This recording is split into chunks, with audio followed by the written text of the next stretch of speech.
Good afternoon, Southside. Welcome to this edition of Hawk TV. I'm Tana Camp. And I'm Dominique Triplett. On this edition of Hawk TV, we'll be talking with a couple of sophomores about a mysterious letter. Plus, Shamar T may be unique, but to his teachers and friends, he's just Sham. I'll have that story coming up. Hawk TV starts now.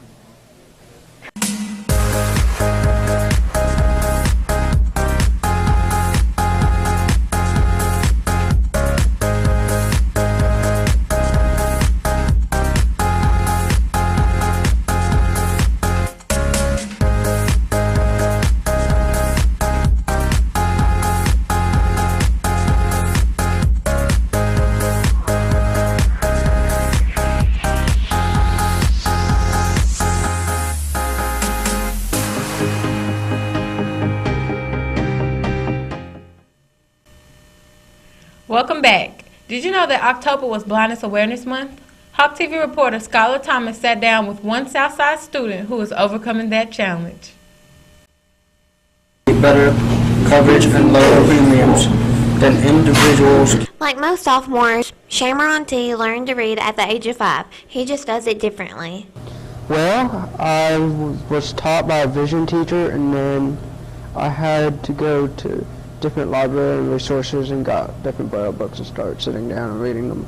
Shamron, also known as Sham by his peers, has to read Braille because he has been blind since birth. Even though he has an assistant, he can do mostly everything by himself.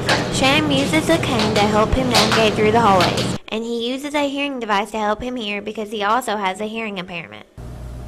Okay, it's a hearing aid system that is connected.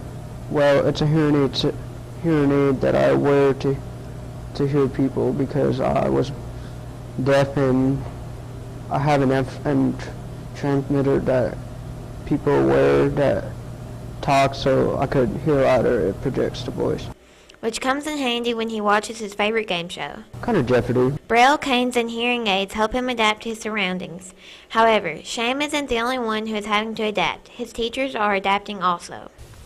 Obviously, the largest barrier is that he's visually impaired and has a hearing impairment. He also comes from a home that doesn't speak English on a regular basis. So teaching Sham has been a challenge for me as far as just adapting to different ways to teach him. It's very much the same if you think about that all students learn differently. I'm just very much accustomed to teaching visual learners, and of course he's not a visual learner. So I've had to find new ways to teach, not just Sham, but everyone in class benefits from having different learning styles all throughout class. Students love working with Sham because he is so intelligent. One thing I did to help Sham is I made certain that the people sitting around him would be people who would interact with him when we do group work. I have seen many students love working with Sham. Sham has his books in Braille, and he can search and find the answers as quickly as anyone else, and he's very ready to give answers to his group, so other students love working with him. Outside of school, Sham also enjoys swimming and traveling. He also likes sports. What's your favorite football team? New England Patriots. For Hawk TV, I'm Skylar Thomas. Thanks, Skylar. Did you know there are more than 50,000 high schools in America living with blindness? We'll be right back after this commercial break. At Jackson State, you're not in this alone. You receive personal attention from a team of individuals whose goal is to help you succeed. Small class sizes, invested professors, and staffed labs focus on your education. Stay close. Go far. welcome back. Media One student Paige Kirby caught up with a couple of students about a mysterious letter that they've been receiving. Some of our students here at Southside have received letters from a mysterious source. Bria Dickerson, a sophomore here at Southside, received one of the letters. It stated that I was invited to come with People to People to Ireland and England and France. She was not familiar with the organization. I've never heard of the program. Paige Myers, a sophomore here at Southside, also received a letter from People to People. It was something about me going to Europe over the summer of 2014 to for something like studying for people to people. I'm not sure. I didn't really read over because I thought it was fake. Neither Paige nor Bria know how people to people access their contact information. No, when I got the letter, I was just like, I don't know about this, so no, I'm not really sure how they got it. Paige and Bria may be unfamiliar with people to people. Riley Fortune is. Riley, a junior here at Southside, also received a letter from people to people when he was a sophomore. They send you a letter in the mail, and they ask you to come to an informational meeting, and you go to it, and they tell you about the program and what it'll cost and everything. Riley believes he was contacted by the organization because of his grades. You get selected for showing academics and leadership in school. He accepted the offer to travel with the organization during the summer of 2013.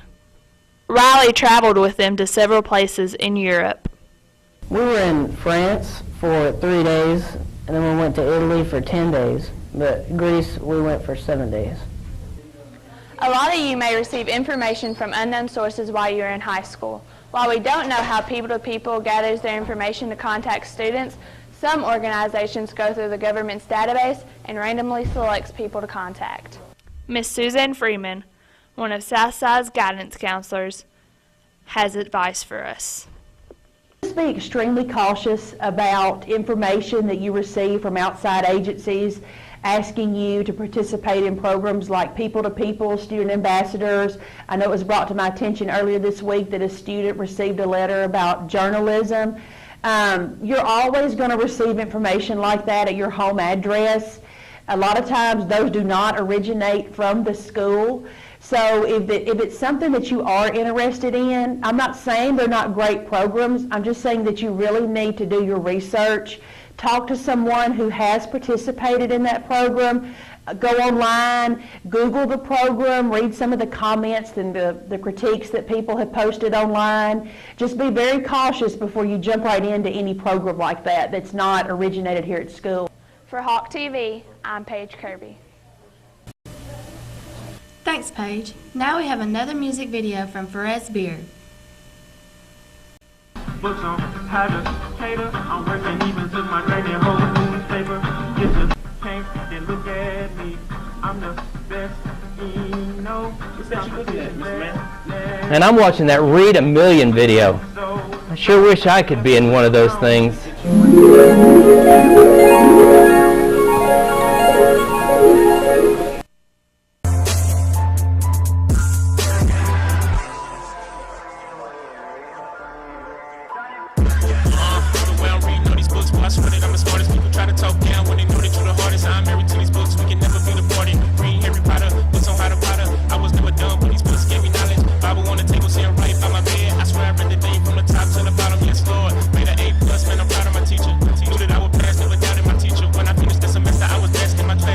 Teach better than my English teacher, ayy.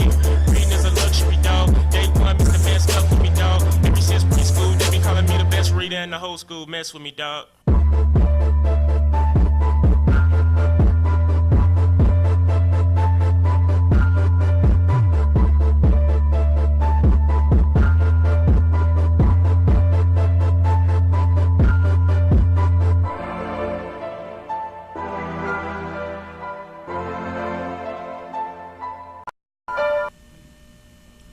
We'll be right back after this short commercial break.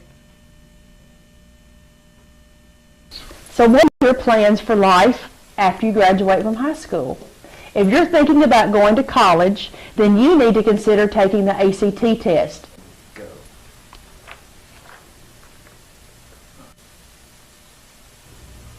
When you don't take the ACT, you don't go to college. When you don't go to college, you work in a fast food business. When you work in a fast food business, you can't afford to move out of your mom's house. When you can't move out of your mom's house, she starts harassing you. Don't be that guy that still lives with his mom. Take the ACT.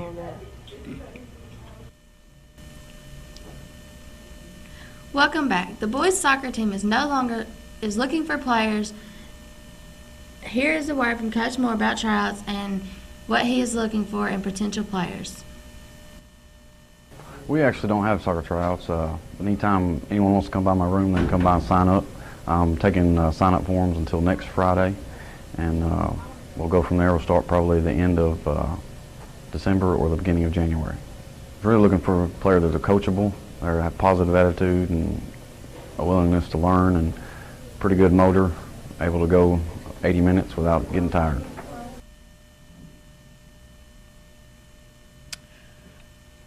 Two of our own media students have a new show all about makeup and hair tips, so stay on the lookout for their new show. And that's it for Hawk TV. I'm Dominique. And I'm Tana. Have a good weekend.